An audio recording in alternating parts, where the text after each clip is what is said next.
Bafuon, das stumme Rätsel der Ewigkeit. Mitten im riesigen Areal der befestigten Stadt Angkor Thom, etwas nordwestlich der Türme des Bayon in Kambodscha, durchschneidet ein schmaler, erhöhter Damm den Wald. Er führt auf ein massives Gebirge aus Sandstein zu, das sich abrupt aus dem flachen Dschungelboden erhebt, der Bafuon. Wer sich diesem Ort nähert, spürt sofort, dass hier eine andere Zeitrechnung gilt. Es ist kein Gebäude im herkömmlichen Sinne, sondern eine künstliche Landschaft, eine Pyramide von solcher Wucht, dass sie die Umgebung zu erdrücken scheint. Das bloße Auge verliert sich an der schieren Masse dieses Bauwerks, doch der Verstand stolpert unweigerlich über die erste, drängende Frage: Das Wie? Wie war es möglich, eine solche Menge an Materie zu bewegen? Millionen von Tonnen Sandstein, jeder Block schwerer als ein Dutzend Männer, wurden aus weit entfernten Steinbrüchen herbeigeschafft. Ohne das Dröhnen von Motoren, ohne Hydraulik, allein durch die Kraft von Muskeln, Hebeln und dem Willen einer längst vergangenen Zivilisation. Man stellt sich hölzerne Walzen vor, die unter der Last ächzen, Elefanten, die durch den Schlamm stampfen, und Tausende von Arbeitern, deren Namen und Schicksale im feuchten Boden Kambodschas spurlos vergangen sind. Die Präzision ist ebenso verstörend wie die Masse.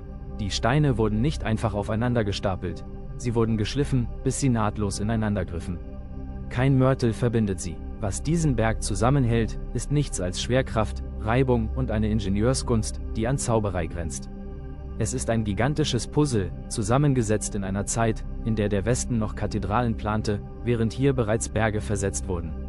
Doch wenn man den Blick von den technischen Wundern löst und die steilen, fast vertikalen Stufen hinaufschaut, die in den Himmel führen, drängt sich eine noch tiefere, fast schmerzhafte Frage auf. Das Warum? Was treibt Menschen dazu, ihr kurzes, zerbrechliches Leben in den Dienst einer solchen Ewigkeit zu stellen? War es reine Furcht vor dem Vergessen? War es der Versuch, den Himmel physisch zu berühren, eine Leiter in das Jenseits zu bauen, um dem Irdischen zu entkommen? Der Bafuon ist nicht als Wohnstätte für Menschen gedacht. Die Stufen sind zu hoch, zu schmal, zu gefährlich für den menschlichen Schritt. Sie waren für etwas anderes gemacht, für Wesenheiten oder Ideen, die nicht an die Begrenzungen eines menschlichen Körpers gebunden sind. Vielleicht ist dieser Tempelberg der versteinerte Ausdruck einer kollektiven Sehnsucht nach Ordnung in einer chaotischen Welt. Er ist ein Versuch, das Universum in Stein zu bannen, eine kosmische Geographie auf die Erde zu zwingen. Jeder Winkel, jede Terrasse folgte einem Plan, dessen spirituelle Bedeutung heute nur noch erahnt werden kann. Die Erbauer opferten Jahre, Jahrzehnte, Generationen an Arbeitskraft, nicht für Komfort oder Reichtum, sondern für ein Symbol. Und doch birgt der Bafuon ein weiteres, tragisches Geheimnis, das ihn von allen anderen Tempeln unterscheidet. Er war ein Bauwerk, das an seiner eigenen Ambition zerbrach. Der Ehrgeiz der Architekten war größer als die Tragfähigkeit des Bodens. Das Fundament, teilweise auf Sand gebaut, gab im Laufe der Jahrhunderte nach. Der künstliche Berg stürzte in sich zusammen, Wände barsten, Galerien rutschten ab. Lange bevor Archäologen kamen, hatte der Dschungel den eingestürzten Riesen verschlungen.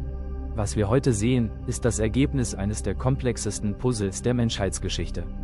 Im 20. Jahrhundert wurde der Tempel komplett zerlegt, Stein für Stein, um ihn zu retten. Doch die Aufzeichnungen über die Position der Steine wurden in den Wirren des Krieges vernichtet.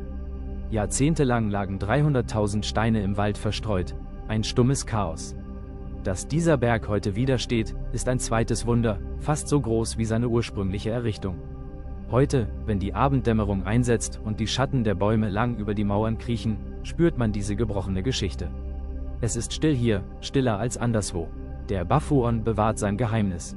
Er gibt keine Antworten darauf, warum wir bauen, warum wir streben und warum wir versuchen, die Zeit zu besiegen. Er steht einfach nur da, massiv, schwer und undurchdringlich.